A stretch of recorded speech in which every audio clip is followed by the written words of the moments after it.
Com o objetivo de levar a capital do Brasil, que antes era no Rio de Janeiro, para o interior do país, você sabia que a construção de Brasília foi sonhada por mais de 2 séculos? Apesar disso, foi só em 1955, no governo JK, que as obras realmente começaram. Eu sou o Maurício Santos e hoje eu te conto a história da construção de Brasília. Desde o início dos anos 50, quando Juscelino Kubitschek iniciou sua campanha eleitoral à presidência, a construção da nova capital do país era sua prioridade de governo, deixando de lado os inúmeros obstáculos políticos que adiaram o projeto por muitos anos. Brasília foi sonhada para ser construída em alguns lugares do Brasil, como, por exemplo, na cidade onde hoje fica Planaltina, em Goiás. Além disso, por volta de 1822, os inconfidentes mineiros, que lutavam pela nossa independência de Portugal, sonhavam que a capital da República pudesse ser a cidade mineira de São João del Rei. Por conta dos territórios ainda mal explorados, trazer a capital para o interior do país traria mais segurança política e proporcionaria um maior desenvolvimento na região. A mudança foi uma meta para alguns chefes de governo, como Getúlio Vargas, que se debruçou sobre a ideia 2 vezes. A primeira delas foi no Estado Novo, por volta de 1940, quando lançou a Marcha para o Oeste, mas Vargas acabou dando prioridade a outros projetos. Apesar disso, mais tarde, a proposta viria a reaparecer no artigo 4º das disposições transitórias da Constituição de 1946, só que também foi esquecida. A verdade é que o velho sonho ainda estava de pé e só seria concretizado a partir de 1955. Ainda candidato à presidência, a história revela que o fato decisivo para que Kubitschek tornasse a mudança de capital como prioridade de governo foi em um comício, na cidade goiana de Jataí, onde um possível eleitor questionou se ele cumpriria o artigo que previa a mudança para o Planalto Central. Conhecido na região como Toniquinho da Farmácia, o homem ainda não sabia, mas teria instigado o candidato a assumir de uma vez por todas aquele compromisso.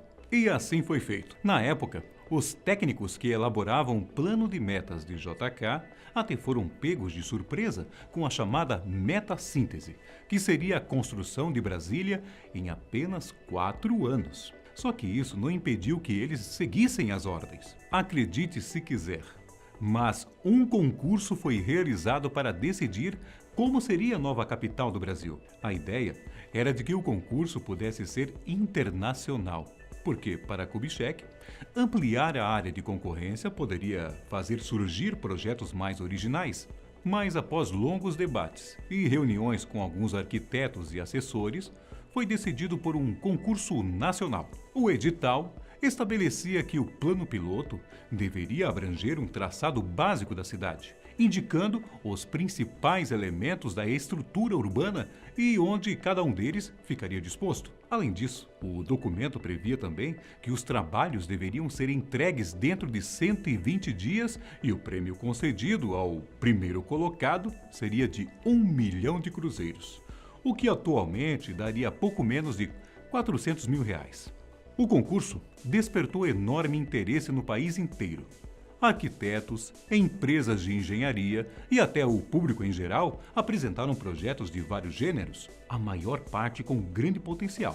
Kubitschek fazia questão de ir até o Ministério da Educação, onde as ideias eram assim apresentadas, para verificar todas uma por uma. Por fim, os jurados decidiram eliminar 16 projetos, deixando apenas 10 para avaliação mais cuidadosa. Entre os classificados estavam os maiores nomes da arquitetura no Brasil, como Neida Rocha e Silva, Lúcio Costa, Paulo Camargo e a empresa Construtec. Mesmo assim, entre os 10, foi quase unânime a escolha pelo projeto do arquiteto Lúcio Costa. O mais curioso é que o tal projeto foi apresentado sem qualquer preocupação. As folhas eram de papel comum, os desenhos eram feitos à mão, rabiscos estavam por toda parte, mas tudo foi considerado genial por JK e pelos jurados do concurso. Mas afinal, o que fez daquele o projeto vencedor? A resposta é fácil. Lúcio Costa tinha apenas dois desejos para a construção de Brasília: que ela fosse habitacional e monumental. Sem falar que o arquiteto queria também que a cidade fosse construída no formato de um avião. Ou melhor, que lembrasse o sinal da cruz. Um pouco de tudo. Como mostram os desenhos feitos por ele, algumas das características do projeto eram as ruas sem esquinas, as superquadras e as famosas tesourinhas. A grande sacada do arquiteto foi juntar de forma prática todos os elementos disponíveis naquela época. Lúcio Costa usou, por exemplo, o conceito de cidade-parque, que contava com muita área verde e se inspirou nos Estados Unidos para os famosos cruzamentos em formato de tesoura. E aí vem uma das melhores partes dessa história. O arquiteto escolhido para projetar todos os edifícios públicos de Brasília foi Oscar Niemeyer, o que fez com que a cidade fosse conhecida mundialmente. Os prédios do Congresso Nacional, Palácios da Alvorada, Planalto e Itamaraty, do Ministério da Justiça, da Catedral Metropolitana e do Cine Brasília foram todos projetados por ele. A verdade é que, ao lado de Oscar Niemeyer na construção de Brasília, Lúcio Costa deu um grande passo no desenvolvimento da arquitetura brasileira e abriu portas para uma nova concepção arquitetônica em todo o mundo. Eram duas mentes bastante diferentes, mas que se complementavam. E assim, apresentando ao Brasil um estilo moderno de arquitetura, todos esses prédios estavam prontos no dia da inauguração de Brasília, em 21 de abril de 1960. Inclusive, essa data não foi escolhida por acaso. Como todos sabem, em 21 de abril se comemora o dia de Tiradentes, que foi um símbolo de luta pela independência. E assim, com uma festa, foi inaugurada a mais nova capital do nosso país. Já em 1957, começaram a aparecer os primeiros migrantes na nova cidade. Ou melhor, os primeiros candangos, como ficaram assim conhecidos. E todos eles tinham algo em comum. Enxergavam Brasília como uma oportunidade de crescimento e mudança de vida. A maioria deles vinha do norte e nordeste do país e saíam da terra natal com pouquíssimo dinheiro, mas com muita disposição. E detalhe, viajavam cerca de 45 dias na carroceria de caminhões, em estradas precárias, até o local demarcado para a construção do novo município, onde até então não havia nada além de mato e poeira. E olha só, grande parte dessas pessoas começou a trabalhar para a companhia urbanizadora da nova capital, Nova Cap. E algumas delas tiveram a sua primeira carteira assinada ali. E quem pensa que a rotina dos trabalhadores era fácil, tá muito enganado.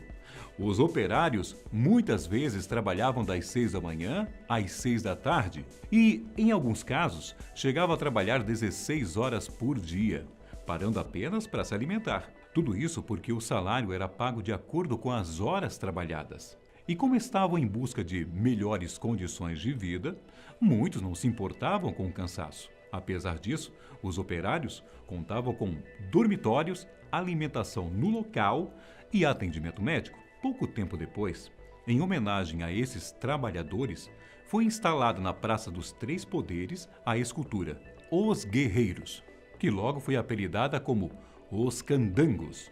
E aqui vão algumas curiosidades contadas por esses famosos trabalhadores. Durante a construção dos prédios dos ministérios, o pôr do sol era um evento imperdível entre eles.